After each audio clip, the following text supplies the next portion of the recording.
Hello everyone, welcome back to my channel. So today we are going to start our second unit of management, जिसके अंदर आज हम जो topic discuss करेंगे वो है organisational behaviour, its significance and theories, group behaviour and team building. So ये topic आज हम डिस्कस करने वाले हैं। फर्स्ट यूनिट हमारी कवर हो गई है एज हम यूजीसी नेट जेआरएफ के लिए मैनेजमेंट के जो सिलेबस हैं वो सारा कंप्लीट करेंगे। कुछ टॉपिक्स इसमें कॉमर्स से भी मिलते हैं। कोड 17 का सिलेबस हम यहाँ कवर कर रहे हैं। सो फर्स्ट यूनिट हमारी कंप्लीट हो गई है। जिसने वीडियोज़ नहीं देखी हैं आप प्लेलिस्ट पे यूनिट 1 जाके आप सारी वीडियोज़ देख सकते हैं। यूनिट 1 का कंप्लीट सिलेबस वहाँ पे कवर हो चुका है। आज हम डिस्कस करते हैं और स्टार्ट कर रहे हैं अपनी unit second. So first topic आज हम ऑर्गेनाइजेशनल बिहेवियर के बारे में डिस्कस करेंगे। ग्रुप बिहेवियर और टीम डायनामिक्स भी आज हम डिस्कस करेंगे।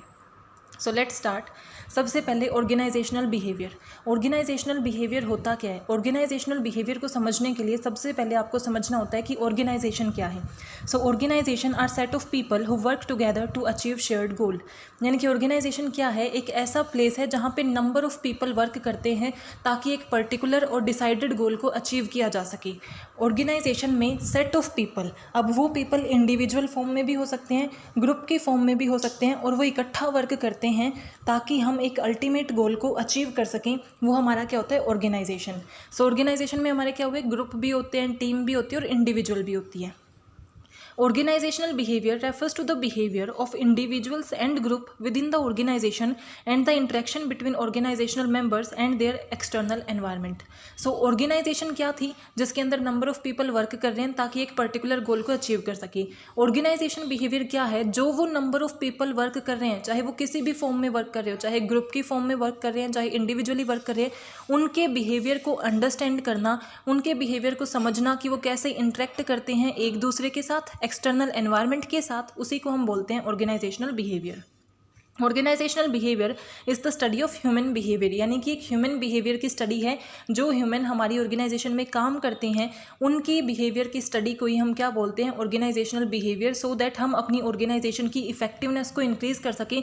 बिकॉज जो पीपल आपकी ऑर्गेनाइजेशन में काम कर रहे हैं, अगर आप उनके बिहेवियर को समझ जाएंगे कि वो कैसे आपस में इंटरेक्ट करते हैं, कैसे एक्सटर्नल एनवायरनमेंट के साथ इंटरेक्ट करते हैं, तो आप अच्छी डिसीजन मेकिंग कर सकते हैं, बेटर डिसीजन मेकिंग कर सकते हैं, जिससे आपकी ऑर्गेनाइजेशन की इफेक्टिवनेस इंक्रीज़ होगी।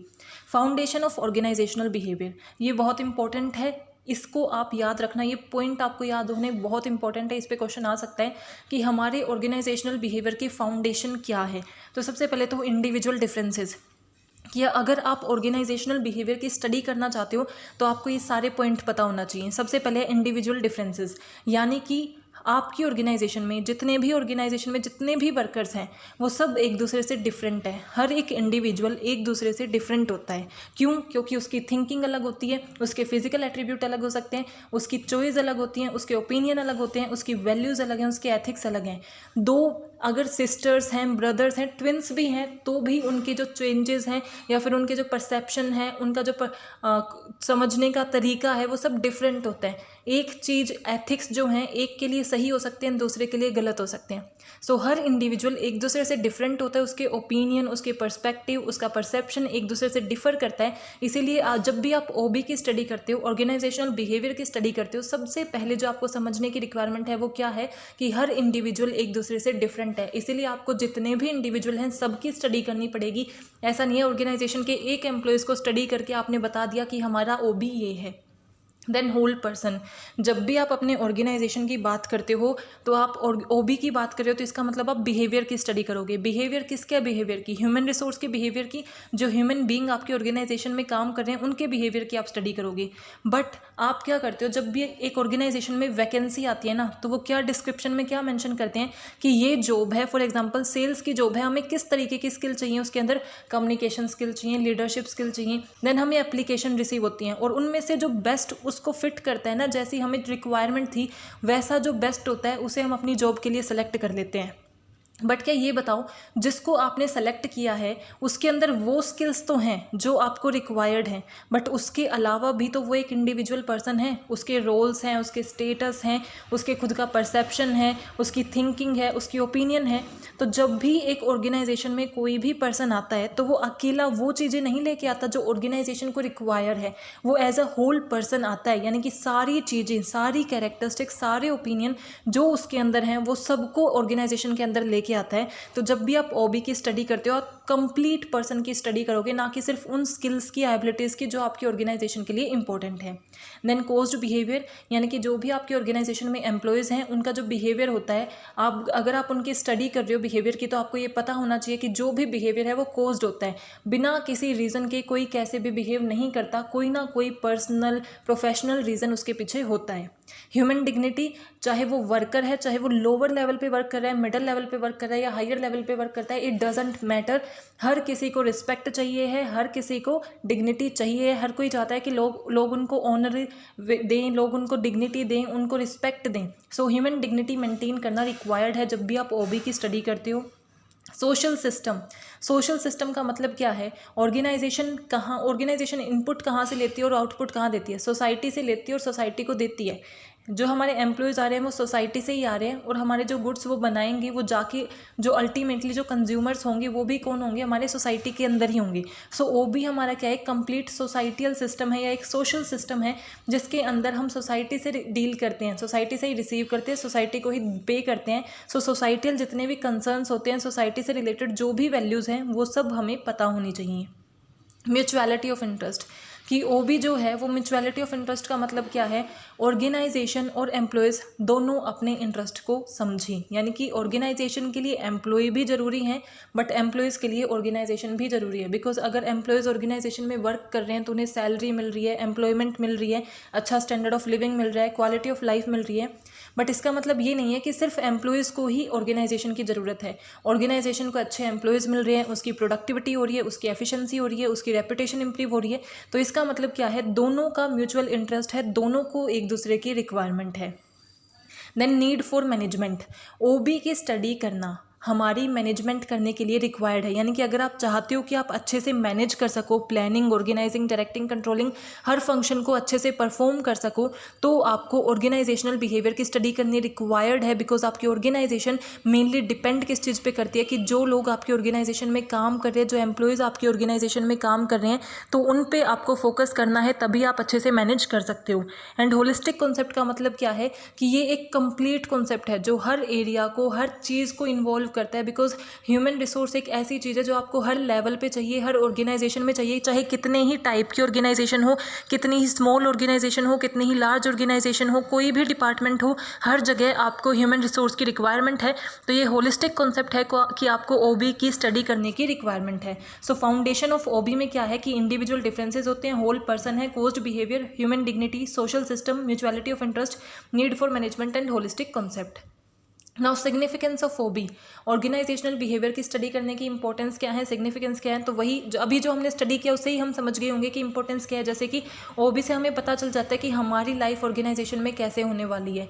ऑर्गेनाइजेशनल बिहेवियर यानी कि आप जब बिहेवियर की स्टडी करते हो तो उससे हमें पता चल जाता है कि जो भी एम्प्लॉयज़ ऑर्गेनाइजेशन के अंदर वर्क करते हैं वो कितने सेटिस्फाई हैं, कितने डिससेटिस्फाई हैं, और उनके बिहेवियर के थ्रू हम आइडेंटिफाई कर सकते हैं कि वो कितना हमारी ऑर्गेनाइजेशन के साथ कनेक्टेड रहेंगे, कब तक हमारी ऑर्गेनाइजेशन में रहेंगी। ओबी साइंटिफिक रिसर्च को यूज़ करता है, जिसकी हेल्प से हम क्या कर सकते हैं? ये आइडेंटिफाई कर सकते हैं कि ऑर्गेनाइजेशन की लाइफ कितनी होगी। पहले में हमने देखा जो एम्प्लॉयज़ हैं वो कब तक ऑर्गेनाइजेशन में रहेंगे, हमें ये भी डिफाइन कर देती है कि अगर ओबी का रिजल्ट अच्छा आता है, कि ऑर्गेनाइजेशनल बिहेवियर अच्छा है, सब आपस में अच्छे से इंटरेक्ट करते हैं, सो उससे हमें पता चलता है कि अगर बिहेवियर पॉजिटिव है, फेवरेबल है, तो ऑर्गेनाइजेशन की लाइफ भी लंबी रहेगी। OB help us influence organisational event, because जो भी ऑर्गेनाइजेशन के अंदर एक्टिविटीज़ होती हैं, टास्क होते हैं, सब ह्यूमन रिसोर्स परफॉर्म करती है। तो ओबी की अंडरस्टैंडिंग, अगर हमें ओबी की अच्छी अंडरस्टैंडिंग होगी तो हम बेटर प्लानिंग कर सकेंगे, बेटर डिसीजन मेकिंग कर सकेंगे, जिससे जो भी ऑर्गेनाइजेशनल जो इवेंट्स होंगे या जो भी प्रोग्राम होंगे वो बेटर इंप्लीमेंट हो सकेंगे।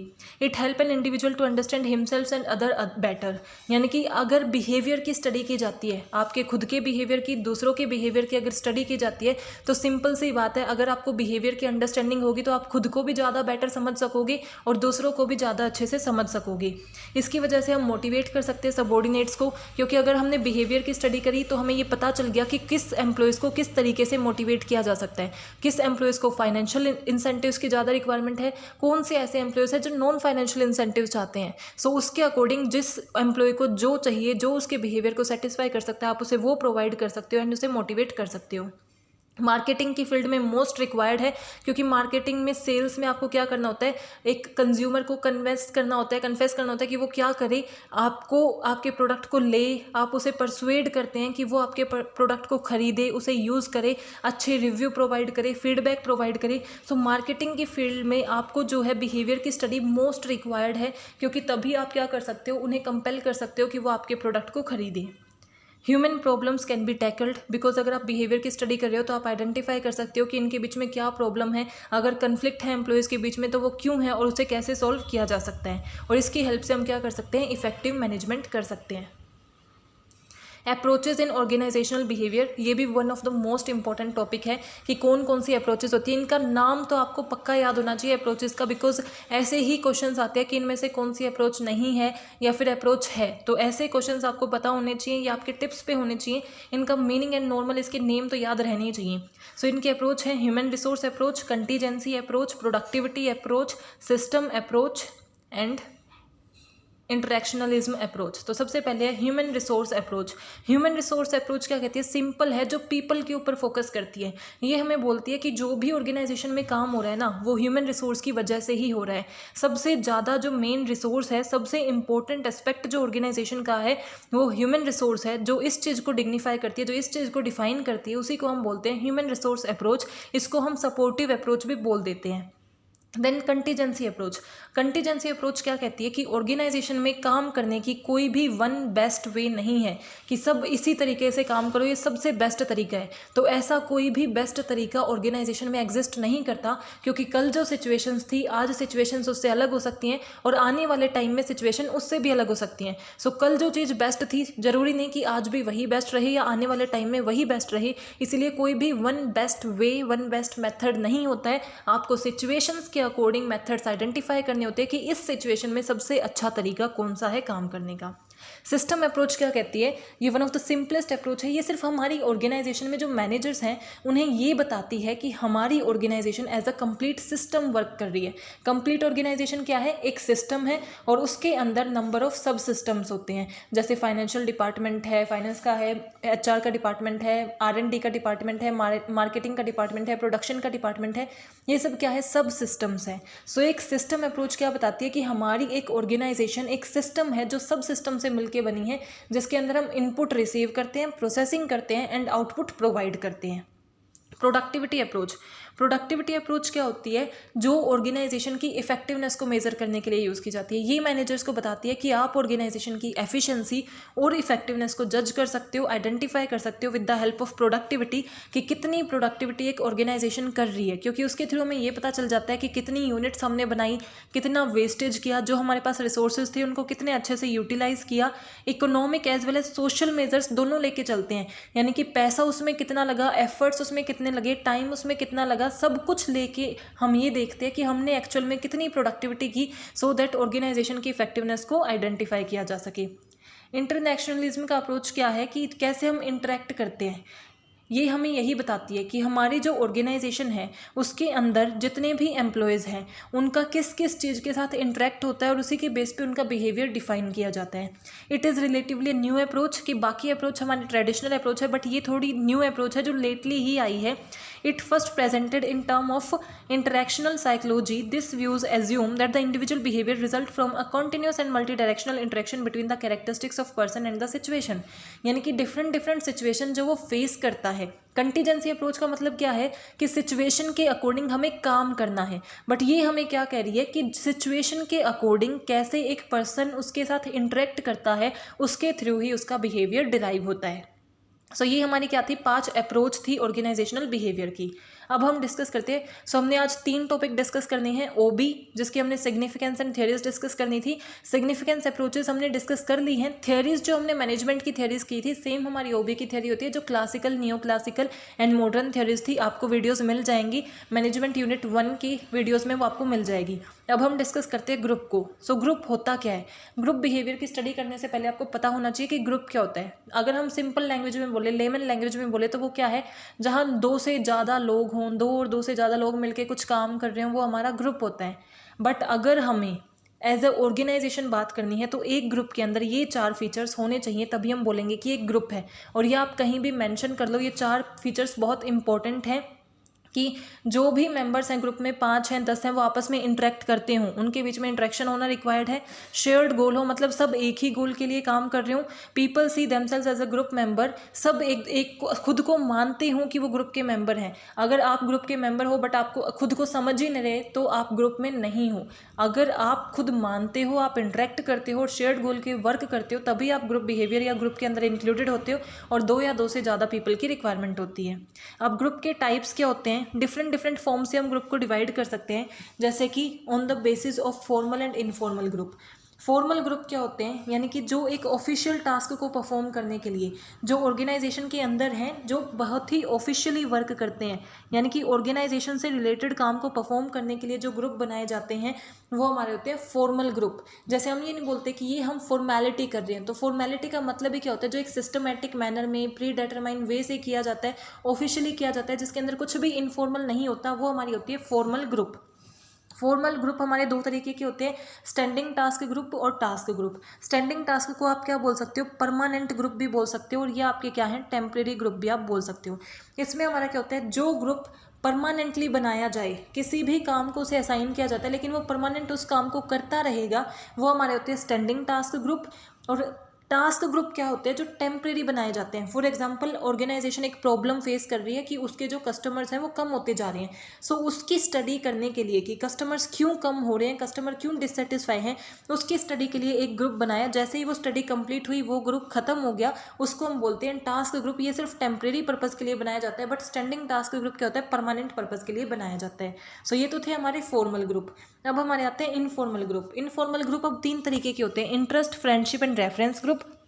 नेम में सजेस्ट कर रहा है इनफॉर्मल। सो इनफॉर्मल ग्रुप वो ऐसे ग्रुप हैं जो आप ऑर्गेनाइजेशन के पर्पज़ के लिए नहीं बनाते कि ऑर्गेनाइजेशन का काम आपको पूरा करना है इसीलिए आपको ग्रुप बनाना पड़ेगा, नहीं। आप अपनी सोशल रिलेशनशिप को, सोशल फीलिंग को सेटिस्फाई करने के लिए जो ग्रुप बनते हैं, जैसे आपके फ्रेंड्स के ग्रुप बन गए, ये सब वो आपके क्या होते हैं? Informal group. अगर आप कॉलेज स्टूडेंट हो तो अगर आपकी एक्टिविटीज़ होती है आपके कॉलेज में, तो ग्रुप बनाए जाते हैं, ग्रुप ABCD, वो आपके क्या होंगे? फॉर्मल ग्रुप, क्योंकि किसी ना किसी एक्टिविटी, किसी ना किसी टास्क को परफॉर्म करने के लिए बनाए गए हैं।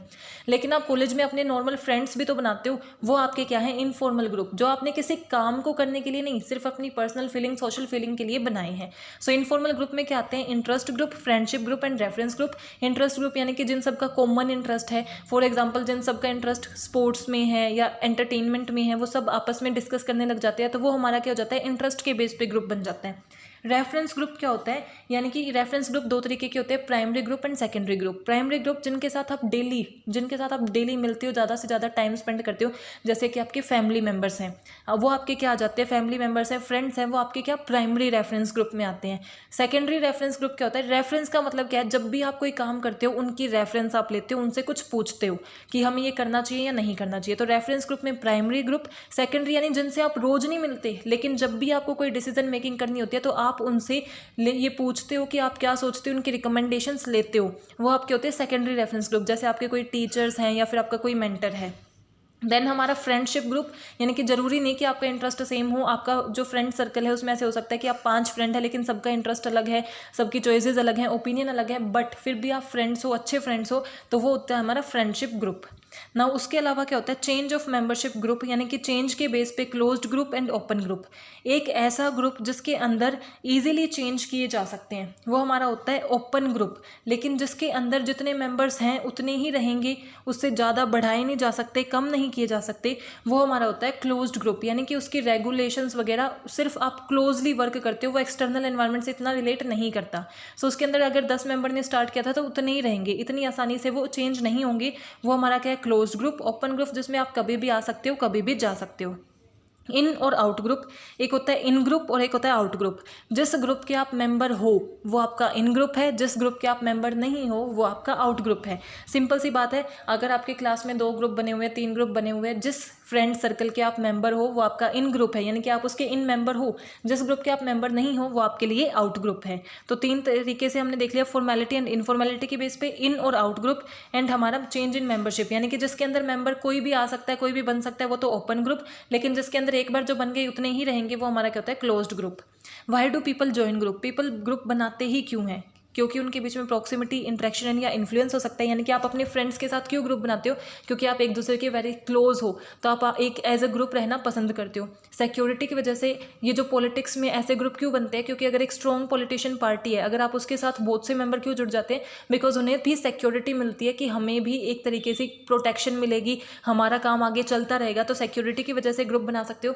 सेल्फ एस्टीम की वजह से बना सकते हो, यानी कि किसी ऐसे बड़े ग्रुप के साथ जुड़ते हो आप, आपके जो फॉर एग्जांपल आपके कॉलेज में या फिर आपके किसी और लेवल पे ऑर्गेनाइजेशन में आपके मैनेजर्स का ग्रुप है, अगर आप उसमें ऐड होने का आपको मौका मिलता है तो वो आपके लिए एक तरीके की अचीवमेंट होती है, बिकॉज आपसे जो ऊपर वाले लेवल पे हैं उनके साथ आप जुड़ोगे तो आपकी सेल्फ एस्टीम, आपकी रिस्पेक्ट इंक्रीज होगी, तो उसके लिए आप ग्रुप में जुड़ सकते हो।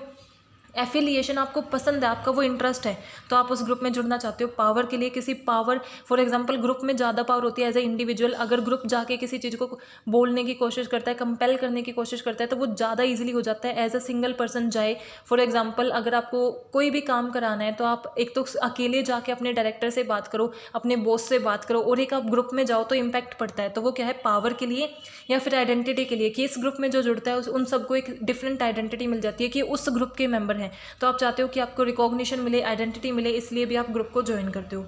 प्रोसेस क्या है ग्रुप डेवलपमेंट की, कि सबसे पहले क्या होती है, फॉर्मिंग, यानी कि ग्रुप फॉर्म किया जाता है। वहाँ पे आप एक दूसरे के बारे में अवेयर होते हो कि कितने मेंबर्स हैं, उनकी कमिटमेंट देते हो कि एज अ वर्क हम इकट्ठा करेंगे, उनको एक्सेप्ट करते हो कि डिफरेंसेस तो होंगे इंडिविजुअल के बीच में, बट फिर भी आप एक्सेप्ट करने का ट्राई करते हो, वो तो फॉर्मिंग। फॉर्मिंग के बाद क्या आता है, स्टोर्मिंग, यानी कि सेकंड स्टेज। थोड़े टाइम के बाद कन्फ्लिक्ट होने लग जाते हैं, क्योंकि सबके परसेप्शन अलग हैं और नए नए आप आए हो तो कन्फ्लिक्ट होते हैं, लेकिन फिर आप क्लैरिफाई करना स्टार्ट कर देते हो, जस्टिफाई करना स्टार्ट कर देते हो, एंड फिर बिलोंगिंगनेस, यानी कि एक दूसरे के साथ अच्छा रिलेशन बनने लग जाता है। तो फॉर्मिंग के बाद स्टोर्मिंग के बाद नॉर्मिंग, यानी कि आप इकट्ठा मिलके कोऑपरेटली डेवलपमेंट के लिए एक दूसरे को सपोर्ट करते हो, वर्क करते हो, वो आपको होता है नॉर्मिंग के बाद क्या, परफॉर्मिंग, उस वर्क से आपकी प्रोडक्टिविटी इंक्रीज होती है या फिर कुछ आप अचीव करते हो, आपकी परफॉर्मेंस होती है, आपका प्राइड इंक्रीज होता है, एंड फाइनली जो आपने परफॉर्म कर दिया जिसके लिए आप बने थे, तो अब क्या हो जाएगा, एडजर्न हो जाएगा, यानी कि अब आप फिर से सेपरेट हो जाओगे, आपका काम खत्म हो गया, एक दूसरे को रिकॉग्नाइज कर दिया जाएगा, जिसने बेस्ट परफॉर्म किया, कितना अच्छा परफॉर्म किया, सेटिस्फैक्शन होती है, एंड ग्रुप खत्म हो जाता है। तो हमारे प्रोसेस या स्टेजेस क्या है, forming, storming, norming, performing and adjourning. आपको सीक्वेंस याद होनी जरूरी है, बिकॉज ये पूछा जाता है। डेटर्मिनेंट्स ऑफ ग्रुप बिहेवियर, कि ग्रुप कितना अच्छा परफॉर्म करता है वो किस किस चीज़ पे डिपेंड करता है, कौन कौन से डेटर्मिनेंट्स हैं ग्रुप बिहेवियर के, तो वो 3 चीज़ों पे डिपेंड करता है, external condition, group structure and group members. External condition में क्या क्या चीज़ें हैं जो अफेक्ट करती है ग्रुप की परफॉर्मेंस को, उसके अंदर आता है ऑर्गेनाइजेशन की स्ट्रैटेजी, कि ऑर्गेनाइजेशन की क्या स्ट्रैटेजी है, स्ट्रैटेजी के अकॉर्डिंग ही आपको वर्क करना होता है। सो अगर आपकी स्ट्रैटेजी ग्रुप के फेवर में है तो ग्रुप ज़्यादा अच्छा परफॉर्म करेगा, बट अगर ग्रुप स्ट्रैटेजी को अडॉप्ट नहीं कर पा रहा तो परफॉर्मेंस डिक्लाइन हो जाएगी। अथॉरिटी स्ट्रक्चर अगर बहुत ज़्यादा रिजिड है कि सिर्फ यही इसी के पास पावर है, यही डिसीजन मेकिंग कर सकता है, तो परफॉर्मेंस में कमी आ सकती है। लेकिन अगर ऐसा है कि ग्रुप को भी आपने थोड़ी फ्रीडम दे रखी है कि आप डिसीजन मेकिंग कर सकते हो, सो उससे परफॉर्मेंस भी इंप्रूव होती है, मोटिवेशन भी इंप्रूव होती है। फॉर्मल रेगुलेशन, कि आपके ऑर्गेनाइजेशंस के रूल्स एंड रेगुलेशंस क्या हैं, वो परफॉर्मेंस को अफेक्ट करते हैं, बिकॉज आप रूल्स एंड रेगुलेशंस में रह के ही वर्क करते हो। ऑर्गेनाइजेशनल रिसोर्सेज, आपने कितनी रिसोर्सेज उन्हें प्रोवाइड कर रखे हैं, बिकॉज अगर ग्रुप वर्क कर रहा है तो उसे काम करने के लिए रिसोर्सेज तो चाहिए ना, पेन चाहिए, पेपर चाहिए, डेस्क चाहिए, एक एरिया चाहिए जिसके अंदर अच्छी वर्किंग कंडीशंस चाहिए, तो जितनी बेटर रिसोर्सेज होंगी उतनी ही बेटर परफॉर्मेंस होगी। ऑर्गेनाइजेशन का कल्चर कैसा है, फिजिकल वर्क सेटिंग कैसी है, जितना इंप्रूव्ड कल्चर होगा, जितना फ्रेंडली, जितना सिंपल अच्छा कल्चर होगा, उतनी ही ज़्यादा बेटर परफॉर्मेंस होगी। तो जो हमारी ऑर्गेनाइजेशन की एक्सटर्नल क्या कंडीशंस थी जो परफॉर्मेंस को अफेक्ट करती हैं वो ये थी। अब हमारे ग्रुप मेंबर्स की इंटरनल, यानी कि ग्रुप मेंबर से रिलेटेड क्या चीज़ें हैं जो उनकी परफॉर्मेंस को अफेक्ट करती हैं, उसमें आती है उनकी एबिलिटी। अब सारी एक्सटर्नल कंडीशन अच्छी है, कल्चर अच्छा है, रूल्स रेगुलेशन सपोर्टिव है, अच्छा वर्किंग एनवायरनमेंट है, बट अगर उसमें एबिलिटी ही नहीं है जो ग्रुप के अंदर मेंबर्स है, तो परफॉर्मेंस अच्छी कैसे होगी। सो अगर उनके अंदर अच्छी एबिलिटी है तो परफॉर्मेंस भी अच्छी ही होगी। एबिलिटी कैसी, इंटेलेक्चुअल, यानी कि माइंड से रिलेटेड डिसीजन मेकिंग की कॉग्निटिव एबिलिटीज़, और टास्क से रिलेटेड टेक्निकल स्किल्स उन सब के अंदर होनी चाहिए ताकि वो अच्छे से परफॉर्म कर सके। और उनकी खुद की पर्सनल कैरेक्टरिस्टिक्स कैसी हैं, यानी कि वो पर्सनली कैसे हैं। कुछ कोई ऐसा हो कि जैसे बात बात पे गुस्सा आ जाता है, बहुत कन्फ्लिक्ट करता है, दूसरों के साथ बहुत डिसएग्रीमेंट होते हैं, सो ग्रुप में उनका काम करना मुश्किल हो जाता है, बिकॉज एज अ ग्रुप आपको काम करना है तो आपके अंदर कोऑपरेशन होना चाहिए, कोऑर्डिनेशन होना चाहिए। अगर वो नहीं है, पर्सनल कैरेक्टरिस्टिक आपके डिफरेंट हैं, तो आपके ग्रुप पे नेगेटिवली या एडवर्स इफेक्ट आ सकता है। थर्ड जो चीज़ अफेक्ट करती है वो है ग्रुप स्ट्रक्चरिंग, यानी कि ग्रुप से किस किस चीज़ से ग्रुप बना होता है। तो सबसे पहले लीडरशिप, कि आपके ग्रुप का लीडर कौन है, जिसके अंदर फॉर्मल लीडर भी आ सकता है और इनफॉर्मल लीडर भी आ सकता है। फॉर्मल लीडर यानी कि जब ऑर्गेनाइजेशन ने ग्रुप बनाया तभी बता दिया कि ग्रुप का लीडर ये है, ये आप सबको गाइड करेगा, ये सब आपको इन्फ्लुएंस करेगा एज ए वर्क करने के लिए। वो लीडर कितना अच्छा है, ग्रुप की परफॉर्मेंस उसी पे डिपेंड करती है। और इनफॉर्मल लीडर क्या होता है, ग्रुप के अंदर 10 मेंबर्स थे, 10 किसी एक को खुद से मान ले कि हमारा लीडर तो ये है, बिकॉज आपको वो इंसान अच्छा लगता है, वो पर्सन अच्छा लगता है। सो वो लीडर कैसा परफॉर्म करते हैं, कैसा बिहेव करते हैं, कितने अच्छे से वर्क करते हैं, उससे भी हमारी क्या होती है, ग्रुप की जो परफॉर्मेंस है वो अफेक्ट होती है। नाउ रोल, कि हमारे रोल क्या हैं, उसके बेस पे भी हमारी परफॉर्मेंस अफेक्ट होगी। अब रोल कितने तरीके के होते हैं, 3 होते हैं, expected role, perceived role and enacted role. Expected role क्या होता है, जो ऑर्गेनाइजेशन आपसे एक्सपेक्ट करती है कि आप ऐसा परफॉर्म करोगे। परसीव्ड रोल, जो आप सोचते हो मैं ऐसा परफॉर्म करूँगा। एंड एनेक्टेड रोल यानी कि जो एक्चुअल में आपने परफॉर्म किया। अगर एक्सपेक्टेड रोल और परसीव्ड रोल सेम नहीं है, यानी कि जो ऑर्गेनाइजेशन आपसे चाहती है और जो आप सोच रहे हो कि आपको करना है, अगर वो सेम नहीं है, इसका मतलब क्या है, रोल एम्बिग्युइटी है, यानी कि रोल की क्लैरिटी नहीं है। ऑर्गेनाइजेशन आपको क्लियरली बता ही नहीं पाई कि वो आपसे क्या एक्सपेक्ट करती है, वरना आप सोचोगे तो वही ना जो ऑर्गेनाइजेशन चाहेगी वैसा ही करना चाहोगे। बट अगर एक्सपेक्टेड रोल और आपका परसीव्ड रोल सेम नहीं है तो इसका मतलब रोल की क्लैरिटी नहीं है। लेकिन अगर ये सेम है बट फिर भी आप रोल को वैसा परफॉर्म नहीं कर पाए, एक्चुअल में जो आपने एनेक्ट किया वो रोल आपके एक्सपेक्टेड रोल जैसा नहीं था या परसीव्ड रोल जैसा नहीं था, इसका मतलब रोल कन्फ्लिक्ट है। आपको अच्छे से वर्क करने में डिफिकल्टीज हुई, आपको रोल कन्फ्लिक्ट यानी कि आपकी अंडरस्टैंडिंग में डिफिकल्टी है। पहले ऑर्गेनाइजेशन क्लैरिटी नहीं प्रोवाइड कर पाई, बट अब क्लैरिटी थी कि आपको क्या परफॉर्म करना है, बट फिर भी आप वैसा परफॉर्म नहीं कर पाए, तो इसका मतलब आपके माइंड में अब भी कन्फ्यूजन है कि मुझे किसे रिपोर्ट करना है, कैसे वर्क करना है। तो रोल आप कौन सा परफॉर्म कर रहे हो, कितने अच्छे से परफॉर्म कर रहे हो, वो भी आपके बिहेवियर को अफेक्ट करता है, परफॉर्मेंस को अफेक्ट करता है। 3 टाइप के रोल होते हैं और इनसे क्या होता है ये आपको पता होना इंपॉर्टेंट है, मोस्ट इंपॉर्टेंट कॉन्सेप्ट है। जितनी भी चीज़ें हैं सारी इंपॉर्टेंट है, इनके आप नोट्स बनाएं, बिकॉज सारे इंपॉर्टेंट कॉन्सेप्ट हम कवर करा रहे हैं, सारे इंपॉर्टेंट पॉइंट्स हम कवर करा रहे हैं। ग्रुप का साइज़, अगर साइज़ 5 मेंबर से कम का है या 7 मेंबर से ज़्यादा, बिकॉज ग्रुप का एक आइडियल साइज़ होता है कि 5 से 7 मेंबर्स हों। उससे 5 से कम होंगे तो क्या हो जाएंगे कि रिस्पॉन्सिबिलिटी एक को हमें ज़्यादा देनी पड़ेगी, ओवरबर्डन होगा। और 7 से ज़्यादा होंगे तो हमारी कॉम्प्लेक्सिटी ज़्यादा होगी, कन्फ्लिक्ट ज़्यादा होगी। तो एक आइडियल साइज़ हमें रखना चाहिए। ग्रुप नॉर्म्स, ग्रुप नॉर्म्स क्या होती हैं, ग्रुप नॉर्म्स का मतलब है एक सेट ऑफ बिलीफ, एटीट्यूड या फीलिंग्स जो सब फॉलो करेंगे ऑर्गेनाइजेशन के अंदर, कि कुछ ऐसे स्टैंडर्ड हमने सेट कर दिए कि ये सब फॉलो करेंगे, वो हमारी होती है ग्रुप नॉर्म्स। तो वो जो चीज़ें नॉर्म्स सब फॉलो कर रहे हैं उसी के अकॉर्डिंग वो परफॉर्म करेंगे, तो ग्रुप नॉर्म से भी हमारी परफॉर्मेंस अफेक्ट होती है। और नॉर्म्स की कैरेक्टरिस्टिक्स क्या है कि मेजॉरिटी ऑफ मेंबर उसे फॉलो करते हैं, उनका एक्सेप्टेंस लेवल डिफरेंट हो सकता है कि कोई बिल्कुल 100% फॉलो करता है, कुछ सबका एक्सेप्टेंस लेवल डिफरेंट हो सकता है, वेराई कर सकता है। लेकिन ये सिग्निफिकेंट यानी कि एक इंपॉर्टेंट एस्पेक्ट है, क्योंकि ये ही डिफाइन करता है कि ऑर्गेनाइजेशन में ग्रुप को कैसे बिहेव करना है। और इसके साथ हमारी कुछ रिवॉर्ड एंड पनिशमेंट अटैच्ड होती हैं, यानी कि सब अगर ग्रुप नॉर्म्स को फॉलो करते हैं तो उन्हें रिवॉर्ड देते हैं, लेकिन जो फॉलो नहीं करते उन्हें पनिशमेंट भी दी जाती है। ग्रुप टास्क, कि ग्रुप कैसा टास्क परफॉर्म कर रहा है उसके ऊपर भी उसकी परफॉर्मेंस डिपेंड करती है। शॉर्ट टर्म टास्क भी हो सकता है, लॉन्ग टर्म के लिए भी हो सकता है। रूटीन यानी कि नॉर्मल जो डेली बेसिस का ऑपरेशनल टास्क है वो भी हो सकता है, या फिर एक डिफिकल्ट और कॉम्प्लेक्स टास्क भी हो सकता है। और ग्रुप कोहेंसिवनेस, ग्रुप कोहेंसिवनेस यानी कि आपस में जो ग्रुप के मेंबर्स हैं वो कितने एक दूसरे से जुड़े हुए, कितने क्लोज हैं, कितने एक दूसरे से कनेक्टेड हैं। जितने ज़्यादा कनेक्टेड होंगे उतना अच्छा परफॉर्म करेंगे। अगर उनके बीच में कनेक्शन नहीं है, अच्छे से एक दूसरे को वो लाइक नहीं करते, तो कन्फ्लिक्ट होंगे, उनकी लड़ाइयाँ होंगी, लड़ाई होंगी तो उसी में टाइम निकल जाएगा, अच्छे से परफॉर्म नहीं कर पाएंगे, अपना 100% नहीं दे पाएंगे। सो जितनी ज़्यादा ग्रुप कोहेंसिवनेस होगी उतनी ज़्यादा अच्छी प्रोडक्टिविटी होगी, उतनी बेटर क्वालिटी होगी, उतनी ही ज़्यादा बेटर परफॉर्मेंस होगी। कोहेंसिवनेस कैसे होती है, कैसे आती है, एक दूसरे के बीच में कनेक्शन कैसे बनता है, अगर वो इंटरेक्ट करें, एक दूसरे से बार बार बातें करें, तो इंटरेक्शन करेंगे तो क्लोजनेस आएगी।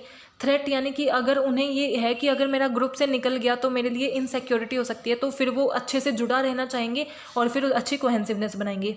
सेवरिटी ऑफ इनिशिएशन यानी कि उसे ग्रुप में आने के लिए बहुत सी चीज़ें फेस करनी पड़ी हैं, बहुत डिफिकल्टी से वो ग्रुप का मेंबर बनाए, तो फिर वो कोहेंसिवनेस बना के रखेगा। कोऑपरेशन होना चाहिए, अच्छे शेयर्ड गोल होंगे। अगर सबका एक गोल होगा तो कन्फ्लिक्ट होगा ही नहीं, लेकिन सबके अलग अलग गोल होंगे तो कन्फ्लिक्ट होने के चांसेस ज़्यादा होंगे। अगर साइज़ बहुत बड़ा है तो कोहेंसिवनेस होना डिफिकल्ट हो जाएगी, बिकॉज सब आपस में कनेक्टेड हों 20-30 लोग, ये मुश्किल होता है। बट स्मॉल साइज़ है तो कोहेंसिवनेस बनाई जा सकती है। नाउ टीम डायनामिक्स, हमने ऑर्गेनाइजेशनल बिहेवियर की स्टडी कर ली, ग्रुप की स्टडी कर ली, अब टीम की करते हैं। देन आज हम इतना ही करेंगे टीम को करके, उसके बाद हम नेक्स्ट वीडियो में डिस्कस करेंगे। सो टीम हमारी क्या होती है, अगर टीम को समझने से पहले आई थिंक आपको ग्रुप एंड टीम के बीच में डिफरेंस पता होना चाहिए, तो आपको टीम का कॉन्सेप्ट बिल्कुल क्लियर हो जाएगा। ग्रुप एंड टीम में क्या होता है, जैसे ग्रुप क्या थे, नंबर ऑफ पीपल जो साथ में मिलकर वर्क करते हैं वो हमारे ग्रुप होता है, जिनकी डिफरेंट स्किल होती है। किसी के अंदर लिसनिंग स्किल बेटर थी, किसी की कम्युनिकेशन स्किल बेटर थी, किसी की लीडरशिप स्किल बेटर थी, किसी की मोटिवेशनल स्किल बेटर थी, सबने मिलकर एक काम किया, वो ग्रुप था। टीम क्या होती है, जिसके अंदर very small number of people होते हैं, ग्रुप के अंदर रिलेटिवली लार्ज होते हैं। मैं ये नहीं कहती कि ग्रुप सबसे बड़ा होता है, लेकिन टीम से ज़्यादा मेंबर्स ग्रुप में होते हैं। तो सबसे पहला डिफरेंस तो क्या हुआ कि टीम के अंदर कम मेंबर्स होते हैं, ग्रुप के अंदर ज़्यादा मेंबर्स होते हैं। हमने बोला था ना, ग्रुप के अंदर लीडर डिसाइड कर दिया जाता है, जो ऑर्गेनाइजेशन बता देती है कि ये लीडर है। टीम के अंदर लीडरशिप स्किल्स शेयर की जा सकती है, जरूरी नहीं एक ही लीडर होगा, 2 भी हो सकते हैं, 3 भी हो सकते हैं। टीम जो है उसकी म्यूचुअल अकाउंटेबिलिटी होगी, बिकॉज लीडर 2 से 3 है तो सब अकाउंटेबल होंगे, जो भी रिजल्ट आएगा ना उसके लिए सब रिस्पॉन्सिबल हैं, सब आंसरेबल हैं। लेकिन ग्रुप में क्या होता था, सिर्फ लीडर आंसरेबल होता था। सो सबसे पहले तो क्या, ग्रुप में ज़्यादा लोग होते हैं, टीम में कम होते हैं, लेकिन सबके सब क्या होते हैं, अकाउंटेबल होते हैं, लीडरशिप शेयर की जा सकती है। और टीम के अंदर क्या होगी, कॉम्प्लीमेंट्री स्किल होगी। फॉर एग्जांपल हमारी जो क्रिकेट टीम होती है वो क्या है, कॉम्प्लीमेंट्री स्किल है। उनकी बॉलिंग होता है, बैटिंग होती है, ऑलराउंडर होता है, फील्डिंग होती है, तो उनकी सबकी कॉम्प्लीमेंट्री स्किल, यानी कि अकेली बैटिंग से कुछ नहीं किया जा सकता, अकेली बॉलिंग से कुछ नहीं किया जा सकता। यानी कि एक दूसरे के लिए जो रिक्वायर्ड, बैट्समैन जो है उसे बॉलर की भी रिक्वायरमेंट होगी, बॉलर जो है उसे फील्डर की भी रिक्वायरमेंट होगी। सो एक दूसरे से अटैच्ड इनकी स्किल होती हैं, बट हमारे ग्रुप में डाइवर्सिफाइड स्किल होती हैं। टीम के अंदर ओपन डिस्कशन होता है, क्योंकि सब अकाउंटेबल हैं, लीडरशिप शेयर की जाती है, तो सब अपने ओपिनियन दे सकते हैं। जैसे जो भी डिस्कशन होता है, कि फॉर एग्जांपल आप क्रिकेट का ही एग्जांपल लेके चलो, तो टीम के अंदर ओपन डिस्कशन होता है। बेशक कैप्टन है, बट डिस्कशन क्या होता है, ओपन होता है कि हम कैसे परफॉर्म करना चाहते हैं, कैसे वर्किंग करना चाहते हैं, कौन खेलना चाहिए, हम खेलेंगे तो कैसे खेलेंगे, सबके साथ डिस्कस करके डिसीजन लिए जाते हैं। बट ग्रुप में हमारे क्लोज एंडेड होते हैं। And performance in group is sum of individual output, कि सबकी अलग अलग, जो ग्रुप में 5 मेंबर्स हैं, सबकी ग्रुप की 5 मेंबर्स की देख के उसके बाद पाँचों की जो कलेक्टिव परफॉर्मेंस होगी ना, वो ग्रुप की परफॉर्मेंस होती है। बट टीम के अंदर सबकी परफॉर्मेंस इकट्ठी देखी जाती है। जैसे अगर मैच जीतेंगे या हारेंगे वो पूरी टीम के उस पर डिपेंड करता है। ऐसा नहीं कि बैट्समैन ने अच्छा किया तो हम आधा जीत गए, बॉलर ने अच्छा किया तो आधा जीत गए, 50% 25%, ऐसा नहीं होता। लेकिन ग्रुप में ऐसा होता है, एक ने अच्छा कर दिया तो इतना तो हमारा हो गया, नहीं, एक के अच्छा करने से कुछ नहीं होता, सब अच्छा करेंगे तभी हम अच्छा कर पाएंगे, वो हमारी होती है टीम। सो टीम और ग्रुप में आई होप आपको डिफरेंस क्लियर हो गया होगा। अब आप टीम का मीनिंग देखो।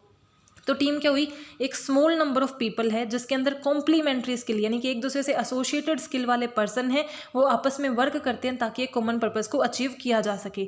टीम के अंदर कम लोग होते हैं इन कंपैरिजन टू ग्रुप, लेकिन वो सब अकाउंटेबल होते हैं। टीम ज़्यादा एम्पावर्ड होती है, एज मैंने बोला कि वो आपस में फ्रीली डिस्कस कर सकती है, ओपन कम्युनिकेशन होता है, इसलिए उनके पास ज़्यादा फ्रीडम होती है। वो खुद से अपने मैनेजमेंट और लीडरशिप फंक्शन को शेयर कर सकती हैं, अपने गोल डिसाइड कर सकती हैं। जैसे बॉलर है, बैट्समैन है, वो खुद से डिसाइड करता है कि उन्हें कौन सा शॉट खेलना है, कैसे बॉलिंग करनी है, कौन सी बॉल डालनी है। सो वो खुद प्लान कर सकते हैं, खुद इंप्रूव कर सकते हैं, खुद अपने गोल डिसाइड करेंगे, बजट एंड स्केड्यूल डिसाइड कर सकती है। नाउ बेनिफिट ऑफ टीम, एक ऑर्गेनाइजेशन में टीम होने का क्या बेनिफिट होता है कि परफॉर्मेंस इंप्रूव होगी। ऑब्वियसली एज अ टीम अगर आप वर्क कर रहे हो तो आपकी परफॉर्मेंस बेटर होगी, सब मिलके काम करेंगे, प्रोडक्टिविटी इंप्रूव होगी। बेनिफिट बाय रिड्यूसिंग स्ट्रेस, यानी कि अगर आप अकेले किसी काम को कर रहे हो, टीम में कर रहे हो, तो आपको एक तरीके की ऐसी फीलिंग आती है कि हम सब मिलके काम कर रहे हैं, तो मेरे ऊपर अकेले के ऊपर बर्डन नहीं है, तो आपका स्ट्रेस कम हो जाता है। बट इसी के नेगेटिव पॉइंट को हम बोलते हैं कि अगर हमारा जिसको हम बोलते हैं आई थिंक सोशल लोफिंग का मतलब क्या होता है कि कई बार आप इंडिविजुअल, आपको काम करना हो ना, तो आपको लगता है कि ये मेरी रिस्पॉन्सिबिलिटी है, मुझे पूरा करना ही पड़ेगा। बट ग्रुप में करना हो तो आप क्या सोचते हो, मेरे अकेले की रिस्पॉन्सिबिलिटी थोड़ी है, सब करेंगे, तो उसकी वजह से प्रोडक्टिविटी कम भी हो जाती है। तो सोशल लोफिंग एक नेगेटिव पॉइंट होता है ग्रुप या टीम बनाने का। Then improve customer services and quality, better quality services आप प्रोवाइड करोगे, अच्छी डिसीजन मेकिंग होगी। एंड ग्लोबल कंपिटिटिवनेस, यानी कि अगर आप अच्छा परफॉर्म करोगे तो आपकी कंपिटिटिवनेस तो इंक्रीज होगी। Types of team, work team क्या होती हैं, जो हमारी किसी काम को करने के लिए हम असाइन करते हैं, ये परमानेंट टीम्स होती हैं। वर्क टीम यानी कि बिकॉज काम तो होते रहेंगे, ऑपरेशंस होते रहेंगे ना, प्रोडक्शन होगी तो इनपुट प्रोसेसिंग आउटपुट होता रहेगा, उन चीज़ों को परफॉर्म करने के लिए जो टीम बनाई जाती है उन्हें हम बोलते हैं वर्क टीम, जो परमानेंट टीम होती है। प्रॉब्लम सॉल्विंग टीम, कोई पर्टिकुलर इशू या प्रॉब्लम ऑर्गेनाइजेशन फेस कर रही है, उसे सॉल्व करने के लिए जो टीम बनाई जाती है उसे हम बोलते हैं प्रॉब्लम सॉल्विंग टीम, जो एक टेम्परेरी टीम होती है। मैनेजमेंट टीम क्या होती है, जो वर्क टीम के ऊपर काम करती हैं। Work team team management team के अंडर काम करती हैं। मैनेजमेंट टीम को जो भी काम वर्क टीम्स कर रही हैं वो अच्छे से कर रही है या नहीं कर रही, उनके काम को प्लान करना, कंट्रोल करने का काम जो करती हैं वो मैनेजमेंट टीम करती हैं। तो अगर वर्क टीम परमानेंट है तो मैनेजमेंट टीम भी क्या हो गई, परमानेंट हो गई। वर्चुअल टीम यानी कि जो फिजिकली एग्जिस्ट नहीं करती, वर्चुअली ऑनलाइन नेटवर्क के थ्रू आपस में कनेक्ट होती है और किसी वर्क को परफॉर्म करती है, वो हमारी वर्चुअल टीम होती है। जैसे अगर आप देखो बड़े बड़े हॉस्पिटल्स में क्या होता है, किसी सर्जरी से पहले बहुत बड़े बड़े जो डॉक्टर्स हैं, जो स्पेशलिस्ट है, वो आपस में कम्युनिकेट करते हैं, जो अलग अलग नेशन में है, तो वो उनकी क्या है, एक वर्चुअल टीम होती है। डिपार्टमेंट टीम यानी कि फाइनेंस डिपार्टमेंट की अलग से टीम बना दी, एचआर की अलग से, मार्केट की अलग से, तो अलग अलग डिपार्टमेंट के लिए जो टीम बनती है वो department team. Self manage team यानी कि जिनको ऊपर कोई मैनेज नहीं करता, जैसे वर्क टीम को मैनेजमेंट टीम मैनेज करती है, लेकिन ऐसी टीम जो खुद को खुद ही मैनेज करती हैं वो हमारी होती है self manage teams. Quality circles, ऐसी टीम जो टोटल क्वालिटी मैनेजमेंट को इम्प्रूव करने पे फोकस करती हैं कि हमारी जो ओवरऑल ऑर्गेनाइजेशन में जितनी भी चीज़ है उन सब की क्वालिटी को इम्प्रूव किया जा सके, उनके लिए जो 5-6 मेंबर्स का ग्रुप बनाया जाता है वो हमारी होती है क्वालिटी सर्कल्स। एम्पावर्ड टीम यानी कि फ्रीडम वाली टीम, जिनके पास खुद के पास एम्पावरमेंट होती है, खुद के गोल डिसाइड करने की, खुद को मैनेज करने की, खुद स्केड्यूल करने की, खुद बजट बनाने की, वो हमारी होती है एम्पावर्ड टीम्स। इंप्लीमेंटिंग टीम इन ऑर्गेनाइजेशन की, ऑर्गेनाइजेशन में आप टीम को कैसे इंप्लीमेंट करते हो, तो सबसे पहले तो आपको टीम बनानी है तो ये सोचना पड़ता है कि आपको टीम बनानी है नहीं, तो सबसे पहला स्टेप क्या होता है, प्लान करना कि ये जो चेंज एज अ टीम आप ऑर्गेनाइजेशन में लेके आना चाहते हो कि आपको वो करना है या नहीं करना, आपके लिए सही रहेगा या नहीं, तो सबसे पहले प्लान करना। देन मेकिंग द डिसीजन यानी कि उसकी प्लस पॉइंट को देखना, माइनस पॉइंट को देखना, उससे क्या बेनिफिट होंगे, कितनी कॉस्ट लगेगी, सबको देख के अगर आपके बेनिफिट ज़्यादा है कॉस्ट से तो आपका डिसीजन लेना कि हाँ भाई हम टीम बनाएंगे ऑर्गेनाइजेशन में, देन उसे फाइनली इंप्लीमेंट करना। इंप्लीमेंट के अंदर 3 स्टेज होती हैं कि सबसे पहले तो परफॉर्मेंस कंडीशन बनाना, यानी कि आपने बता दी कि ये टीम बन रही है तो सब कि हम टीम ऑर्गेनाइजेशन में बनाएंगे, या डिसीजन आपने इंप्लीमेंट कैसे करना है। सबसे पहले वो टीम कहाँ वर्क करेगी उस परफॉर्मेंस एरिया को रेडी करना, देन ये डिफाइन करना कि कौन टीम के अंदर इंक्लूडेड है, कौन नहीं है, टीम की क्या नॉर्म्स हैं, क्या वो कर सकती हैं, क्या वो नहीं कर सकती, एंड ऑन गोइंग उनका असेसमेंट करना। नाउ इफेक्टिव टीम वर्क, अगर आप चाहते हो कि टीम इफेक्टिवली वर्क करे तो 4 पिलर्स होते हैं उसके लिए, ये पॉइंट याद रखना बहुत इंपॉर्टेंट है। कोऑपरेशन होना चाहिए, ट्रस्ट होनी चाहिए, ट्रेनिंग एंड रिवॉर्ड, यानी कि जितने भी वर्क कर रहे हैं टीम के जितने भी मेंबर्स हैं, 5 हैं, 10 हैं, 11 हैं, जैसे क्रिकेट में 11 होते हैं, तो उन सब के बीच में कोऑपरेशन होना चाहिए, सब सिस्टमेटिकली इकट्ठा मिलकर वर्क करें। अगर बॉलर बॉलिंग किए जा रहा है बट अगर फील्डर फील्डिंग नहीं करेंगे अच्छे से, कैच छोड़े जा रहे हैं या फिर वो रोक नहीं रहे हैं बॉल को, तो उससे हमारा क्या बेनिफिट होगा, बॉलर भी अपना पूरा नहीं दे पाएगा। तो सबके बीच में कोऑपरेशन होना चाहिए, सिस्टमेटिकली वर्क वो करें, ट्रस्ट होना चाहिए, एक दूसरे पे वो बिलीव करते हो। अब बॉलर बोले कि मैं बिलीव ही नहीं करता कि ये फील्डर मेरी कैच पकड़ेगा, मुझे तो इस पर ट्रस्ट ही नहीं है, ये जानबूझ के छोड़ देगा, तो जब तक आपकी टीम में ट्रस्ट नहीं होगा आप काम नहीं कर पाओगे। ट्रस्ट होगा तभी आप इफेक्टिवली वर्क कर पाओगे। और ट्रस्ट आप कैसे लेके आते हो, एक दूसरे से कम्युनिकेट करके, एक दूसरे को जब आप सपोर्ट करते हो तब ट्रस्ट आता है, एक दूसरे की रिस्पेक्ट करते हो, फेयरली वर्क करते हो, कोई डिस्क्रिमिनेशन भेदभाव नहीं करते, तब ट्रस्ट बनता है। कंपिटेंस एंड लीडरशिप अच्छे से होती है टीम में, अगर एक अच्छा लीडर होता है तो वो ट्रस्ट बिल्ड कर देता है। ट्रेनिंग अगर आप अच्छे से मेंबर्स को प्रोवाइड करते हो, उन्हें अच्छे हर चीज़ में स्पेशलाइज बना देते हो तो टीम अच्छा वर्क करेगी। एंड रिवॉर्ड, अगर अच्छा काम कर रही हैं तो उन्हें रिवॉर्ड मिलने ज़रूरी है, बिकॉज अगर आप रिवॉर्ड प्रोवाइड करोगे तभी वो मोटिवेट होंगे फ्यूचर में और अच्छा परफॉर्म करने के लिए।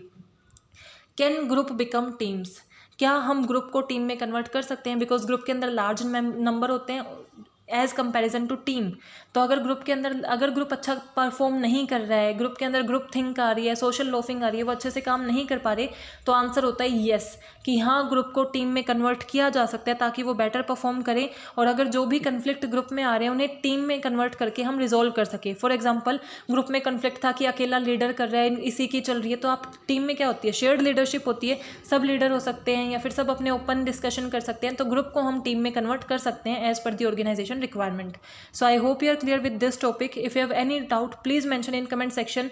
Thank you. Keep supporting, like, subscribe and share.